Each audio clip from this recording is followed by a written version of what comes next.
Saturday night. Welcome to the Jonathan Ross Show. Come on, calm yourself down a bit.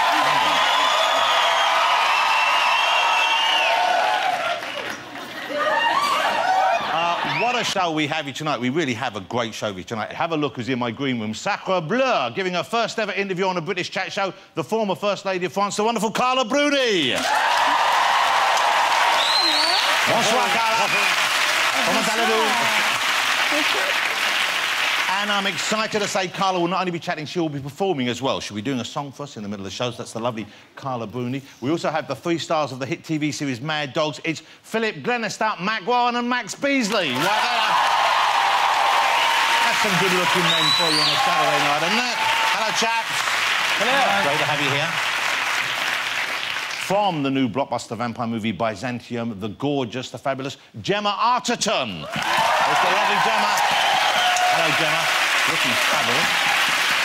And here we go. It is the rubber-faced, elastic-limbed king of comedy contortion, Mr. Lee Evans. There he is. Lee Evans. He's like a can of Red Bull in human form. And prepare to go screamadelic, because we also have, at the end of the show, music from the mighty Primal Scream, ladies and gentlemen. There'll be Simone Bowie. Not often you see a Bowie these days. That's one good-looking green room, isn't it, ladies and gentlemen? Look at that. It's a marvellous sight. And nothing can improve that. Well, actually... Lee, could you shove over for a second, just for the balance? Just shove over a bit. Could you shove over a little bit, just to your left? What, this way? No, the other way. Just to... Because it's unbalancing the shot. Just a little bit over. Yeah, just a little bit more. No, just a little bit more. Just a little bit more. Now, you see that? Now, you see? See, that's a great-looking bunch of people right there. OK, we've got the cast of Mad Dogs on the show. I'm thrilled on the show. I'm sure you know Marc from Hustle, of course. You know Philip from Life on Mars. Max, of course, from drumming or something. I don't know. But, so rude. So rude. Boom. Talking of Life on Mars this week, there was another David Bowie song was in the news. Did you see this? Space Oddity. Did you see this piece of footage? This was actually performed in space, I think, for the first time. I'm going to show you now. This is the astronaut Chris Hadfield in the International Space Station. Have a look at this.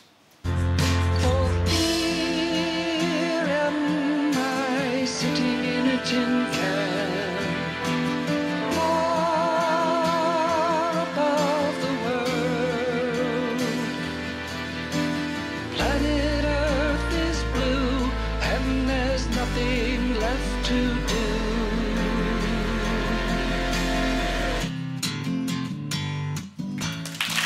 There you go.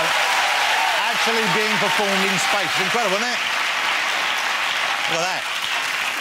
Who'd have guessed? They put Ned Flanders in space.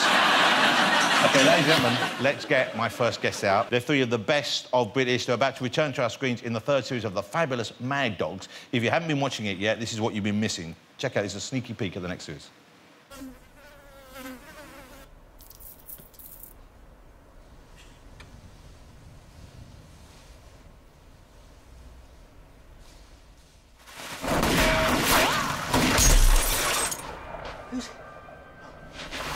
Come on!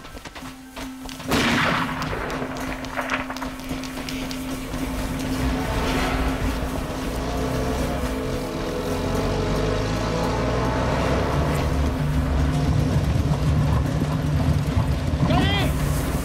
They're not to be shot! Get in!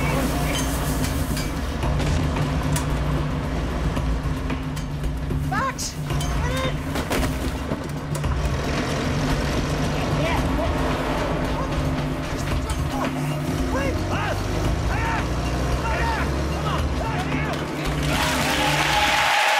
Mad Dogs for you. We've got 3 of them right here. I'm thrilled. It's Mr. Philip, Glenister, Marc and Max Beesley. Come on out, guys.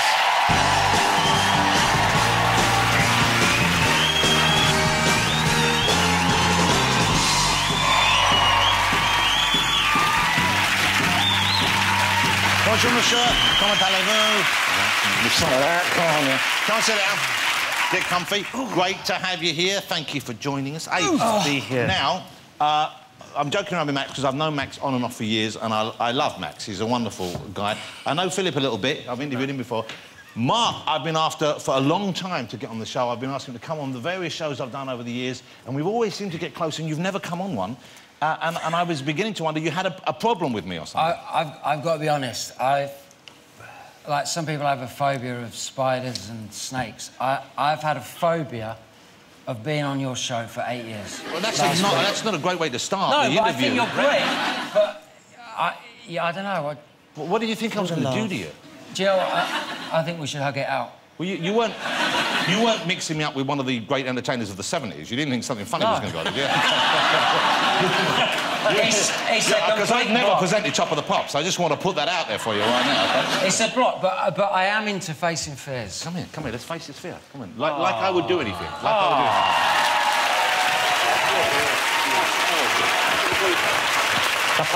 The fucking legs going. Are you actually nervous? Your legs going. Wow. A little bit. Hang on. You are quite nervous. Come on. All right. It's all right. Come on. It's going to be fine. It's going to be fine. It's a very strange reaction. I've never had that. It's nice to meet you. Well, it's nice to meet you, but you're still shaking like a weird leaf. It's going to be OK. OK, it's going to be fine. It is. It is fine. We'll get through it. It seems like, I mean, you must be having a good time making it. The fact that you're coming back now, the third series we're just about to see now, I think it's just started. The fourth series you've just filmed already. We shot the full series. Wow. And that was... The first few were in Spain. The next one's in South Africa, is that right? Yeah. So what I mean, it seems to those from the outside looking in, what a great life that must be. You obviously get on well, and you're filming in these incredible locations. It's the only job where they make us get suntans. When we get there, they put us in paper pants and they spray us. Well, not all of us. Max sometimes wears a sock, Yes. or he has nothing. But can I just clarify what that is? They do the spray tans. The boys were in the paper pants. I have the sock, but I was lucky enough to have my Manchester United away socks, which are about that big, so I was covered. Well, you know, we can decide for ourselves whether you needed that, because you're completely naked in the first series. Look at that! Can I just say, before we shot this... Yeah. Hold on, we're getting onto the cock stuff. He was having a fiddle. Yeah. No, to make it look bigger. Well, hang on. That's not true. Third series of Mad Dogs. Now, I've got to apologise, because I missed it early on. It's only when we had John Sim on the show a few weeks ago. I sat down to watch it. Wow, what a great series, and you're in your third one. For people who haven't seen it yet, how would you explain what's going on? And maybe you could each tell us about your characters, sum up your character for us. It's basically about 4 guys that go off on a sort of jaunt to see a mate of theirs, Alvo, in Spain, and they get embroiled in some dodginess involving drugs and euros and money. So it spins out of control? Totally, okay. Yeah. Now, and your very distinct personalities, of course, even though they're friends. You play... My character's called Quinn. Yeah. What kind of a man is Quinn? He's quite quiet, he's quite reserved, he's a bit sort of distant from the group, I think. He's... Miserable. He's quite miserable. Yeah. But they're all kind of going through a sort of, not a midlife crisis, but they're just going through a... They're all quite unfulfilled in many respects, the characters. So unhappy men? Well, just not having fulfilled maybe their promise, and so something happens as a catalyst to maybe change the course of their lives, and it all kicks off. From there, yeah. Marc, I'm going to come to you in a minute. No, I want you to relax and enjoy yourself. Listen, I'm in it now. You're right. You're here. You're in the zone. We're off. We're off. OK, so Marc... I play Rick. Rick's like a bit of a loose cannon, and yeah, he's a loose cannon. So he's the guy who's going to do all the things. He's likely to say the things that everybody shouldn't say. But I mean, one of the things that because me and Phil sort of were part of getting this whole thing going at the beginning, and a lot of it was about turning 40, you know, and just what it's like turning 40 for a guy. 50. And, well, Phil's now 50. Phil turned 50 in the last series. Thanks. And so you're kind of coping with this in real life as well as on screen, Yeah, in a way. this is all part of it. OK, well, that would explain why Max has come dressed as Justin Bieber this evening, because obviously there's obviously a midlife thing going on there. Yeah. Isn't there? Is that what's going on there? Naughty boy. Woody is... Woody, getting on to my character, my loves. Woody is... he's an ex-cocaine addict and alcoholic whose girlfriend killed herself because he wouldn't marry her. It's not a kid's show, obviously. Wow. So he's got a dark past, then, in a way, he's or got a very dark recent past. But through being sober, which seems to happen with a lot of people who become sober, he's quite strong, and in adversity, in these moments of adversity, he's quite a leader for the group, you know? The show's a great success, but I imagine when you're out there, there's a lot of work involved as well. I mean, it isn't just a jolly, is it? And filming in Spain, I mean, when I saw the early stuff from York, I thought, you know, it's kind of a bit, you know, remote and a bit... Dusty, you're away from home comforts, is what I'm getting at. Do you miss that? Can you take your families out with you, or do you Skype? What do you do to sort of keep in touch with home? Well, Marc's single. I'm single, so I don't have anybody to come out. I'm looking for love. Twitter, Marc Warren. Oh, are you serious? You're looking for someone? Would you like We're to... always looking. Well, that's nice. And, well, let's use this show. Let's use this show. I am on Twitter. Let me establish, you're a straight man, I'm assuming? Yeah. Is that right to assume that? OK, Yeah. well, no... Are we doing this? OK, yes. This is why you've dreaded coming on the show for so long. So what are you looking for in a young lady? Personality. You know what's great is you couldn't even say the whole word without grinning at the end. But you probably won't meet the love of your life on Twitter, will you? I don't know. You never know when you're going to meet her, do you? So, I'm assuming... Well, I'm hoping we get more Mad Dogs, but let me ask you about some of the shows which you've been in that we miss now. Life on Mars, incredible. Yeah. OK, you followed that. Will we see you back in that role again ever, do you think? No, I don't think so. I mean, it was great while it lasted, but, you know, it's always that risk of you over-egg something and you know, we're very proud of Mars and with Ashes to Ashes, and I just think we'd sort of done the full circle with it, and I can't... Also, I think part of the reason that the show was so successful was people like the nostalgia thing, and if we start getting into the 90s... You can't do it again in that way, no. No, it's too recent. And Max, you're acting, I know you've got a great career, obviously Mad Dog's going great, but you still perform, you still play jazz drums and gig and do stuff like that? Yeah, I miss playing music. I enjoy it. I'm working in the States at the moment, which is great because it's tough out there. It's very tough out there. As an actor or as a musician? As an actor, yeah, doing a show called Suits in America. But back to your question, I miss the music immensely. I score movies, which keeps my hand in, and I play occasionally. Because you've played with so many people. I know you played with Paul Weller, we were talking about this earlier on, with Brand New Heavies. A lot of course, Take That. You played with pretty early, and Robbie, you've played with a lot. Rob, yeah, we did the 2003. But no, that tour, we did... I made a list of artists that I wanted to work with when I was about 11. I had a list of 20 artists, and I've been fortunate enough to work with 18 of them now. Wow. But I must say that that tour, 2003, we did Nebworth. I think we did 3 nights there, and that was one of the most exciting experiences. He's a phenomenal performer. He is incredible. He really is. A lot of people... But of the 18, I know you've worked with many of them. I know you worked with Bucks Fizz, you worked with Kajagoogoo. I know a lot of them you worked with. I didn't work with Bucks Fizz. Who are the... so you didn't get... They're the two that you didn't work with. Yeah, they didn't want me. I wasn't good enough. Okay, no. OK, I want to show you a clip. This is a little clip before we show you this, because I want to say thank you guys for coming on. Marc, in particular, thank you for coming on. I've loved every second. Oh, good. Well, thank you. I'm really pleased you came on, because I'm a fan, and I want you to come.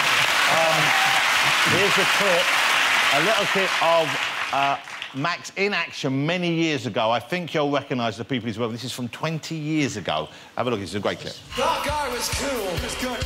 But this guy over here is cooler. And the reason why he's cooler is because he's from Manchester! Well, hey! And he goes by the name of Max Beesley Jr. 1, 2, 3,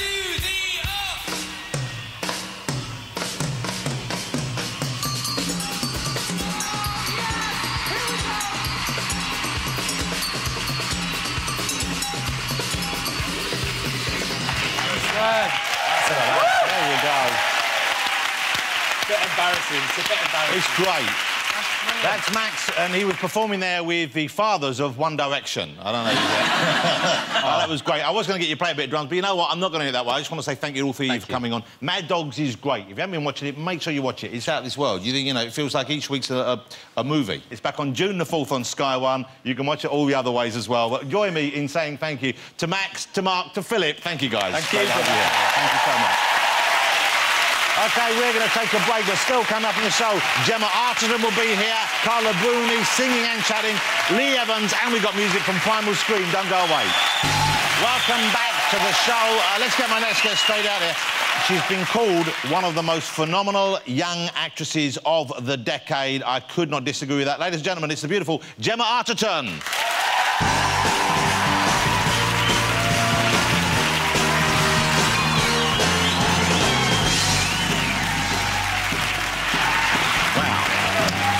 Gemma, how lovely to have you here. Lovely Gemma Arterton, ladies and gentlemen. Hello. That is quite some skirt you got on there.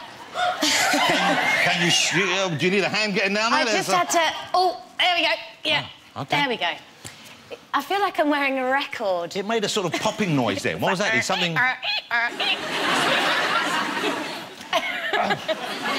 Gemma, lovely to have you here. Thank you so much for coming on. Thank you. So, you're back on screen. There's a new movie with Gemma in called Byzantium, and you play a vampire in this, but it's pretty different to standard vampire films, isn't it? Yeah, there I am. Yes, she's a 200-year-old prostitute. That's how she's sort of... You know what? She wants to work... Presumably, Wayne Rooney must have been delighted when he heard you. When we first meet your character, she's making ends meet while she's working as a lap dancer. Yes. Did you study the lap dancing for that, or did you just make it up? I mean, did you go to clubs to see how the girls actually do it? Yeah, I went through a couple of clubs. Actually, when it was found out that I was doing the movie, I had various club owners call me and say, if you want to come down and see the girls, you know, we'll get you a table. And I ended up not doing that and just making my own way. And then then the day actually came where we had to do the dance, and I made something up on my own in my living room. and Neil, our director, said, oh, what were you going to do then? And I just sort of had to do it there and then. So you gave him a lap dance? No. Okay. I gave the other guy, the extra, who was quite shocked. It was an extra as well. Yeah, so, you know, it was odd. And then you have to do it over and over again. It's quite tiring. You say shocked. I imagine he was delighted. OK, we have a clip of Gemma in action. This is Byzantium. It's out on May 31st, I believe. We had Saoirse on the show a few weeks ago. She's just charming. Lovely. She's lovely. She's great in it. You're great as well. This is Byzantium.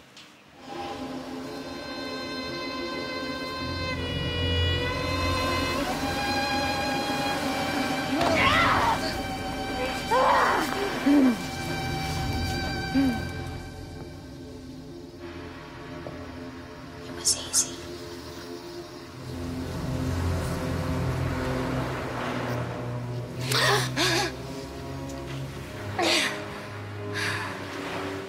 Where's Riven? He wasn't worthy of your gift. We stole it. Are we thieves now? Do we steal time? We buy it. With blood.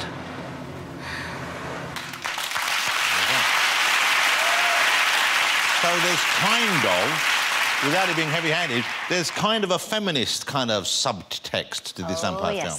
Oh, yes, there is. Because the boys don't want the ladies joining the club. That's right. You don't see many vampire films with women, and they have been made, obviously. Oh, what's going on? Sorry, they're showing... Oh, hang on, what are they doing? Yeah. Lee, what are you doing? What? What are you doing back there? Nothing. Carla, what are you doing there? Me? Yes, Me? you. I'm just laughing. No. What have you got in your hand down there? Are you smoking indoors, Carla Bruni? Yes. Me, no. Electronic cigarette. What's in there? Oh, no nicotine. Nicotine. No. Marijuana? Mist? No. This is amazing. This is... It's cigarette. Well, let's get back to this. I'm sorry, we interrupted there because Lee had his foot out and it distracted me. So let me ask you about your new film, because you're learning French for your next film, is that Yes, right? I am. How is the French coming along? Je ne sais pas. Je pense que c'est bien.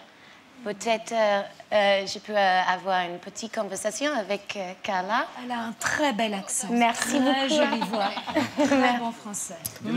Lee, you're laughing like you understand. Are you joining in there? Okay, how's your French? Lee, parlez-vous le français? Yes, that was bonjour. Comment allez-vous? Je m'appelle Lee. When people come... That was pretty good. OK, that was pretty good. All right, OK. Vive la France! Vive la France! Now, Gemma's not going to sing for us on the show this evening. We have Carla singing this evening, we have Primal Scream Con, but I was helping out at a charity event a while ago, and you were there. Did you? I don't know if you saw me there that evening. You were at that thing as well. Everyone was there. I thought there was only going to be about 100 people. Yeah, there was a lot of people there. But I was hosting this thing with Alan Carr, thankfully, because we needed someone funny on the bill, and I obviously couldn't do it, so I roped him in. But Gemma came along, and she sang. She sang Sympathy for the Devil with the band there, and it was incredible. Mate, it was a great performance. You got a great voice. You could do that if you wanted. That could be Were you ever in a band? Did you ever want to do that professionally? Yeah, I mean, I'd love to be in a band or be a rock star, but no, I mean, I do it now, but it's sort of in a naffer way. I mean, I do musicals and things like that. But I understand that you also, you know all the words to the theme from Only Fools and Horses, is right? I do. Okay. Now, that's not something you get at karaoke clubs very often. No, that's because I watched it a lot when I was a kid. So you're a fan? Only Fools and Horses was in the house all the time. So, yeah, sometimes when I'm at parties, it's known that I know the lyrics a bit. So sometimes people put it on and I sing it. Would you mind, can I ask you for a little bit of Only Fools and Horses? Would you do this first? All right, it might be a bit rusty. Okay, well, that's kind of what we're hoping for, I think. Oh, here we go. You're going to have to wait now. Here we go. We've got some half pies, cracked fries and loads of kitchen towels. TVs, deep freeze and David Bowie LPs. All games, golf balls and at a push. Some Trevor Francis tracksuits from a mush and shepherd's bush. Bush, bush, bush, bush, bush, bush, bush. Income tax, no VAT. No money back, no guarantee. Black or white, rich or poor. We'll cut prices at a straw. That's pretty good. Gemma Arterton, ladies and gentlemen. That's good. Still to come, we've got the fabulous Carla Bruni. Lee Evans will be here, and we have music from Primal Scream. Don't go away. Welcome back to the show, ladies and gentlemen. Now it's time for a very special part of the programme this evening. In a moment, she'll be giving, I think it's her first ever British Chat Show interview, but first, singing Little French Song from a wonderful new album. It is Carla Bruni.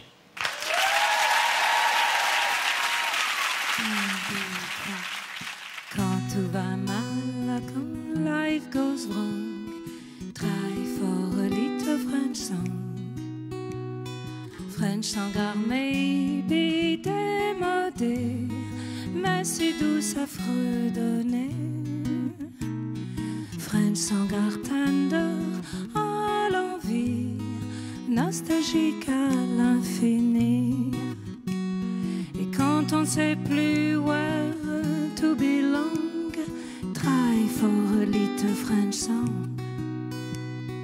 French song will take you to Paris, to Pigalle, l'île Saint-Louis. French song are dancing sous la pluie de Bastille aux Tuileries. Because we have de quoi frimer, we have Brassens, Brel and Ferré, we have Boris, Vian, Barbara, Gainsbourg, Trenet, Prévert, Cosma. Because we have de quoi choisir, we have Aznavour et Jenny, Beko, Nougaro, Moustaki, Edith, Piaf, Clo-Clo and Jenny. Oh oui, oui, oui, oui, et qu'on soit de Londres ou de Hong Kong, qu'on soit trois feuilles choubong, qu'on soit Djellaba ou Sarong, try for a little French song, ouais. Et quand les méchants sonnent à leur gong, moi je chante une little French song.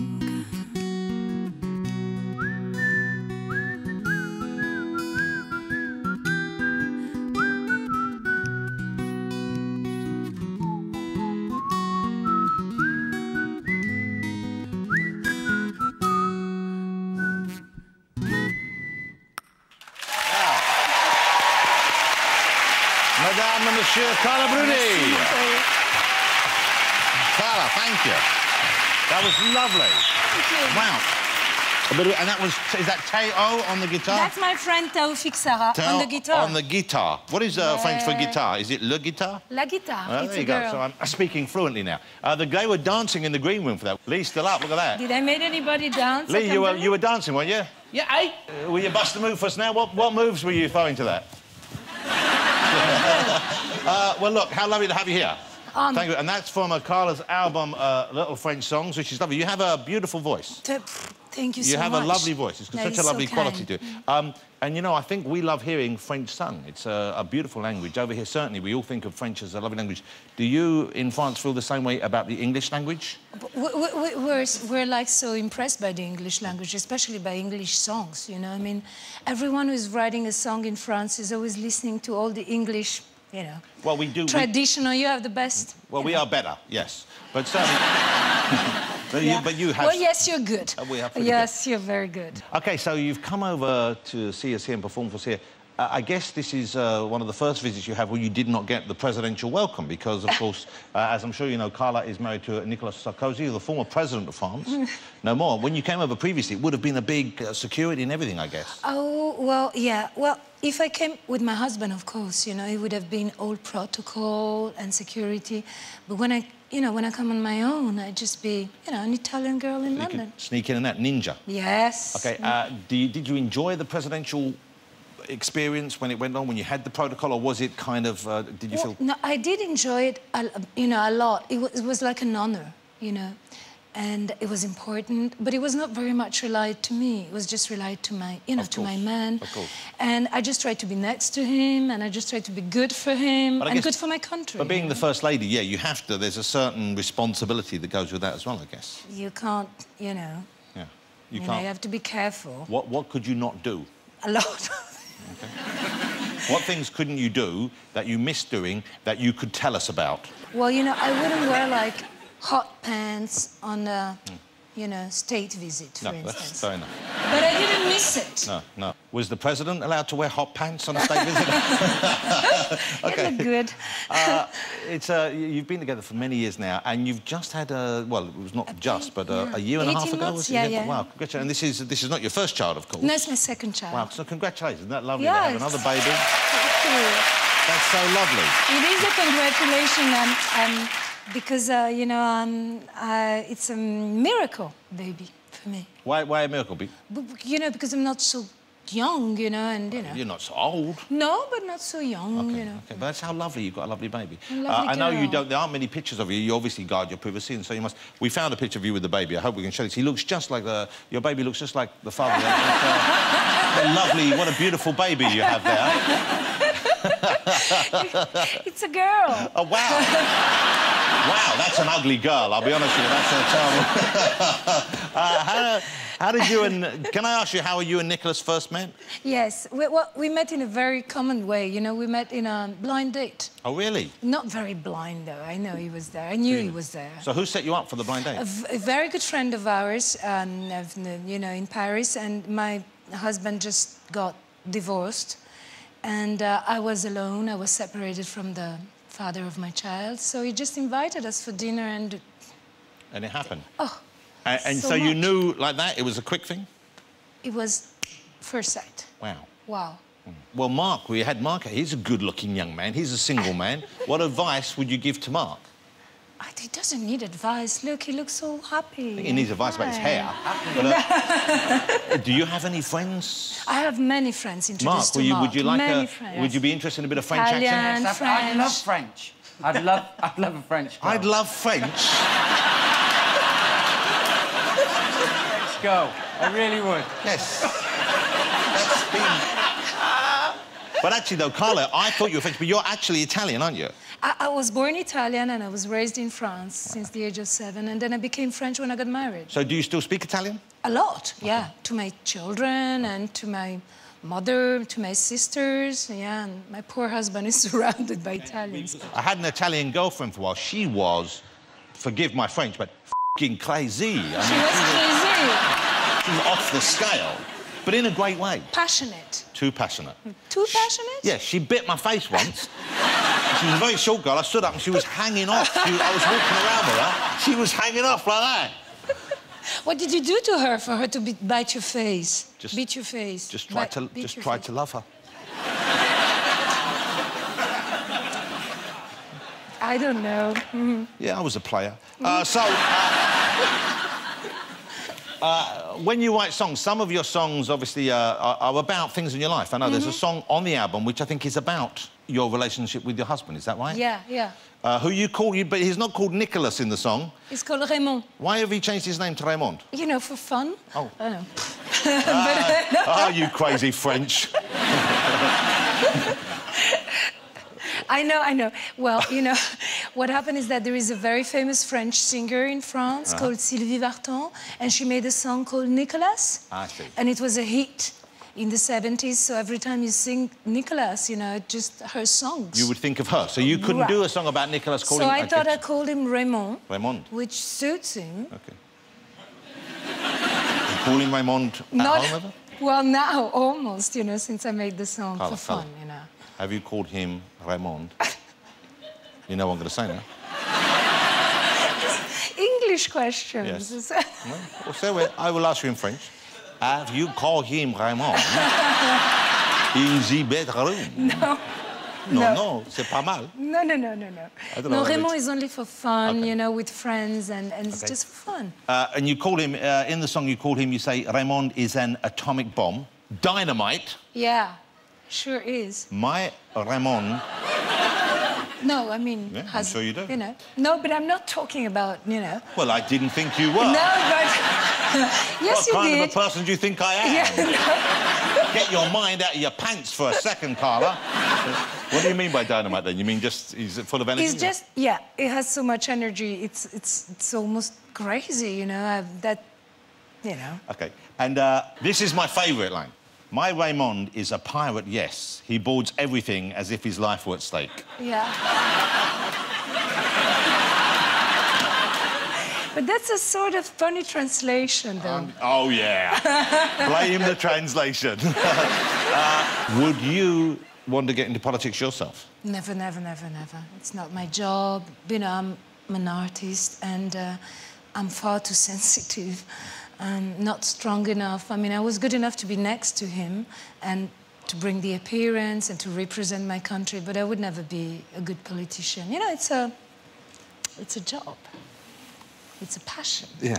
Does he love your music as well? Does he come to concerts? Does he... I mean, he obviously supports you, but is he a fan as well? I think he's a fan. You know, he likes French songs, classic old French songs. So more old-fashioned songs than yours? And what about Charles Aznavour? Does he like Charles Aznavour? I love Charles Aznavour. Well, I love Charles Aznavour too. Love Charles Aznavour. Now, listen, there's a Charles Aznavour song where he goes, We live alone, my mum and me. This is the English version. Je vis tout seul avec maman dans un très vieil appartement. In Saint-Lazare. OK, so what's that actually in English, that bit you were singing?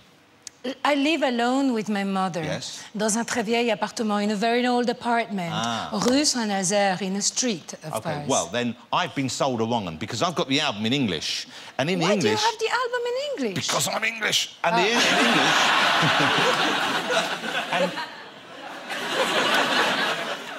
Je suis fou.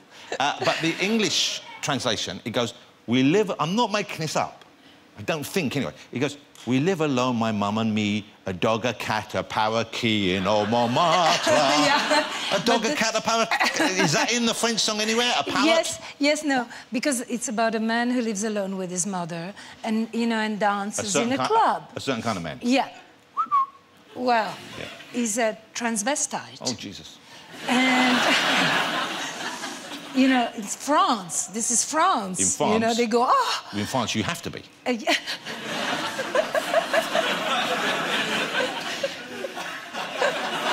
You're English. Exactly. You're English. Thank God. Could you sing a little bit more of that? Because I was stupid, I talked over it, and that was beautiful, you singing that a little bit. Oh, please. J'habite tout seul avec maman dans un très vieil appartement, rue Saint-Lazare.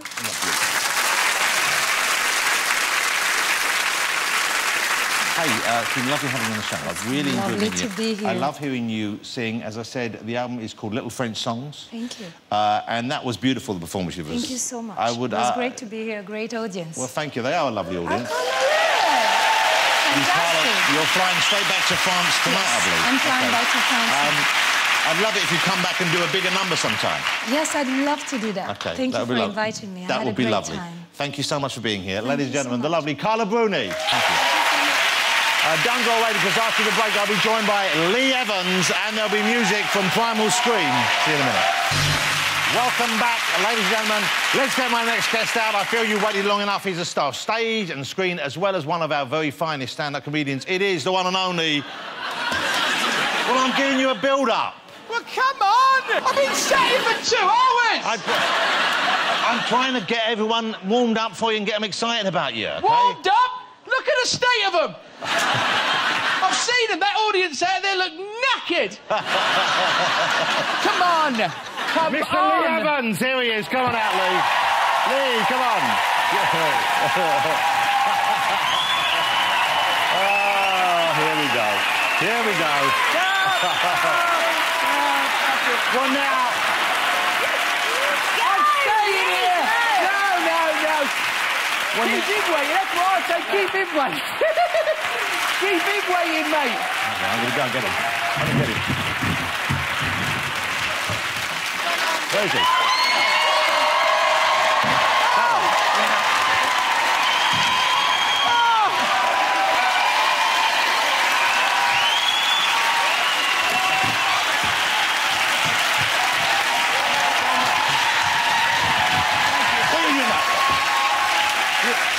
Don't encourage him.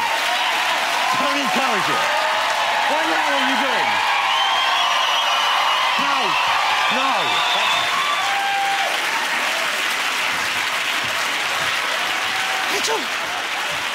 Get up. What are you doing? You're making a mockery. Well, it's about time. What is that room? It's like a stink-ass monkey pen. I'm sitting out there. It's like the waiting room at a psychiatric ward set in the middle. Here, this couch. What's the matter with this couch? Here, I don't like this. What is it? Leather? What is it? It's pleather. It's a plastic leather mix. I can't get a grip. Jonathan, help me, mate. I can't get a grip. Hold on, I'll clench me back muscles. Hold on. Carry on. We can't do anything like that. Oh, God. Oh, and you've only been out for 30 seconds. I'm exhausted already. I cannot stand in that. This is a cheap set, isn't it? No, it's not a cheap set.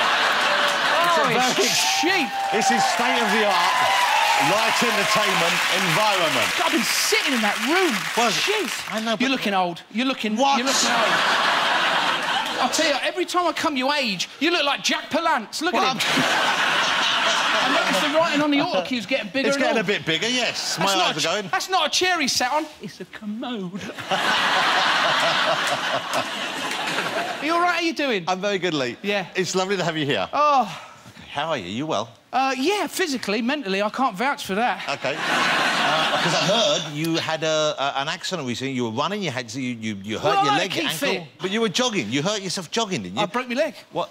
You actually broke Snapped it. Oh. Yeah. Just running, normal running? Have you been up A&E? Not recently. A&E. God. It's like a scene from Florence Nightingale.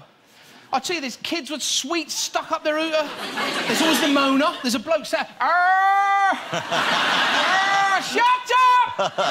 Well, he's in pain. There's always that bloke as well. I noticed there's always that bloke walking up the corridor with a bag of piss, isn't there?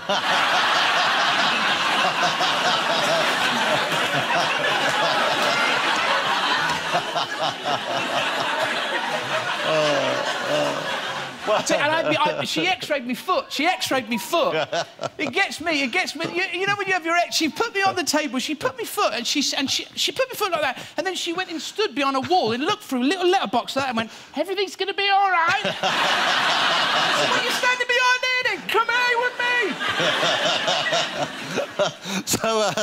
So this was an actual break, though. The leg snapped. It's fixed now, though. You have it. It's all fixed now. Yeah, I'm like an animal now. Wow, that must have been awful, though. So it just we did the marathon last year. You ran it, yeah? Yeah, we did it for Save the Children. I'll tell you, mile 18, I hated kids.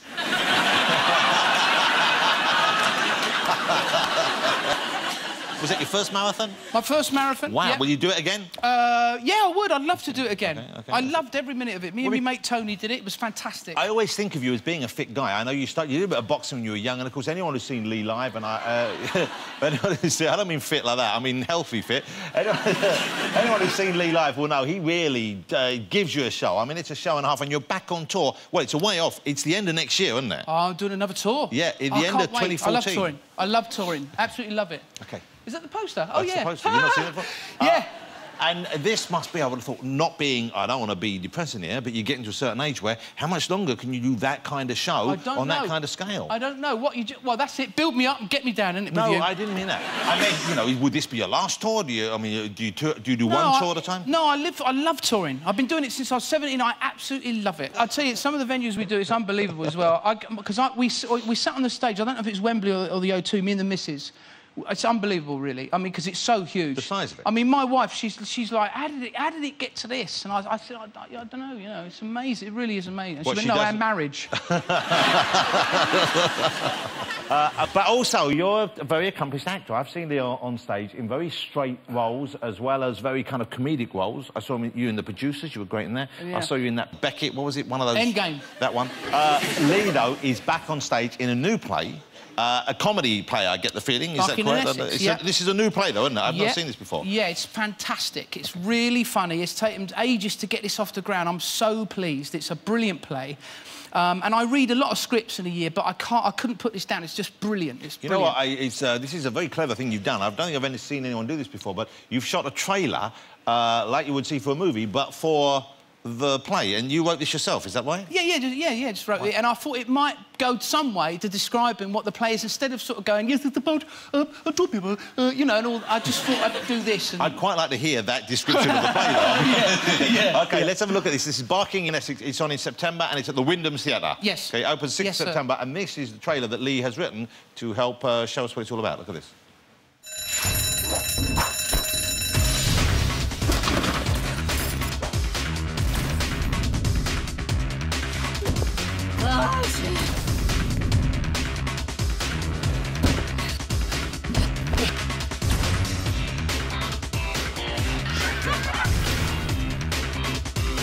Wyndham Theatre, darling, and step on it.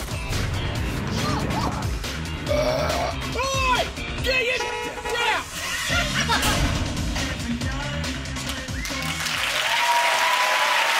Barking in Essex. Well, a great cast. Now, we often ask people on the show, we ask people if they bring something in, and sometimes we get time to come to it, sometimes we don't. I mean, we asked Lee if he wanted to bring something in to give me or to talk about, and he didn't, but he said he wanted to do something for us on the show, and I don't know quite what this is. This is a display of some sort, or what it involves some kind of protective clothing. I can see that now, but what do you want to do for us here? Well, do you watch a lot of porn? No, I wanted to... I don't like the... I don't like this set. So what I thought I'd do is I'd redecorate it.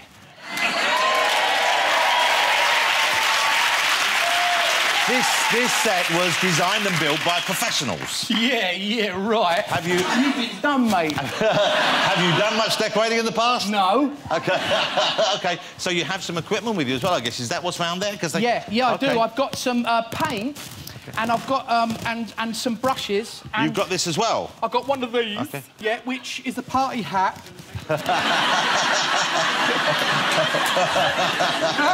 Shall I assist you in this? Yes, if you could. Yes, I can't do it on my own. OK. Well, I'm going to let you get started. I'm going to put this on round there, because I... Oi! Get out of my garden!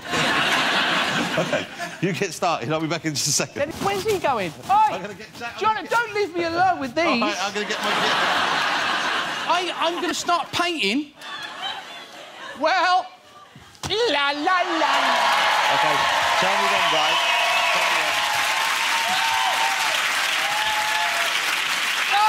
Yes! Oh, no, hallelujah.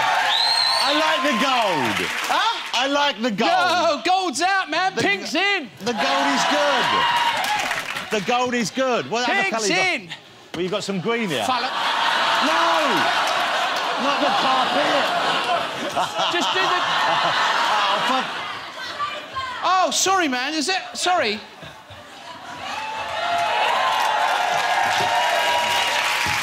That's nice. Follow the yellow brick road. You're not doing this colour. Oh, I've got it. It's all over the floor. Oh, ceilings.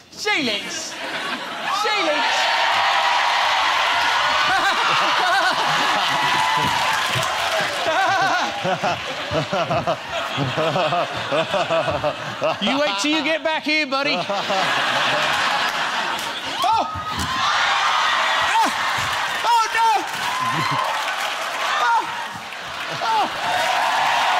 We'll carry on. We'll finish this off. You're going to have your teeth as well.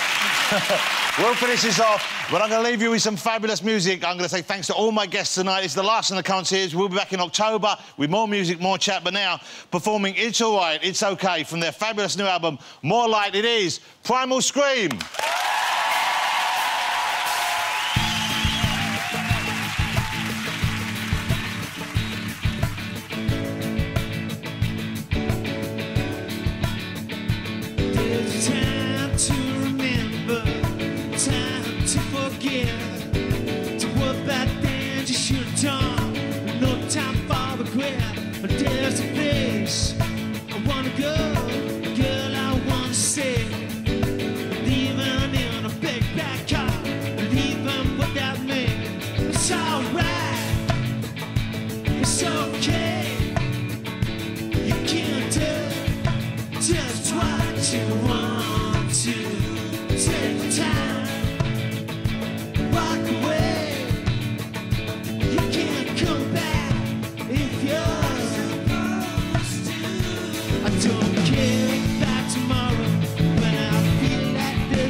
Well, between them all, they've all had their fair share of breakups, affairs and huge rows. Hopefully there'll be none of that tomorrow when the stars come up to collect the British Soap Awards at 8.